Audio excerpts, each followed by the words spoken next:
Since our last interview, what's been the most meaningful development in your career?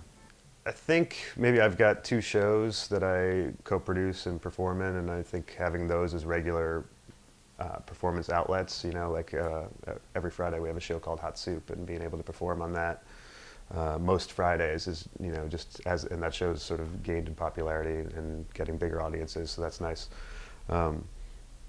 And being able to have sort of that room and that, and it's a lot of the same people come, so it's always pushing you to work on new material and grow and not just do the same thing. And it's, I think, just sort of a great sort of regular workout room to sort of keep getting better and keep trying new stuff. And I think it's tough to pick just one. With stand-up, it's not just like one moment where you make a leap, I don't think. I think it's more of an incremental thing. So I think just slowly being able to work on more stuff and get better and, getting out on the road and doing more time at shows on the road. In New York, you don't get as much. The spots that you do get tend to be shorter, whereas when you get out on the road, you can do longer sets.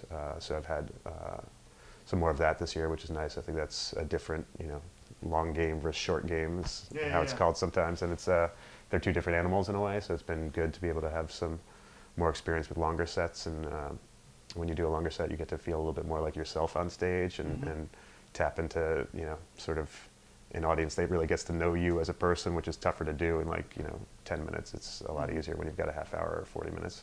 The second show is We're All Friends Here, which is a monthly show. It's also a radio show, but we tape it live.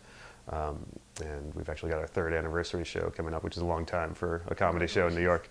And that one's just always fun to do. And I think it's not really a comedy show like other ones. It's more like we talk to comics and really delve into their personal lives and embarrassing topics and stories. And that one's a lot of fun just because it's so different than anything else.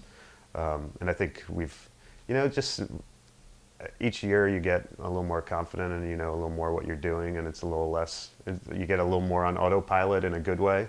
You're always on your toes when you're on stage, but when you've got that sort of inner confidence that oh, you know what, I've done this how many times before, I know how this goes, even if it gets off track, I know how to bring it back. You've got that sort of inner monologue going on, I think, even if it's in a subconscious way, and I think an audience can sense that too.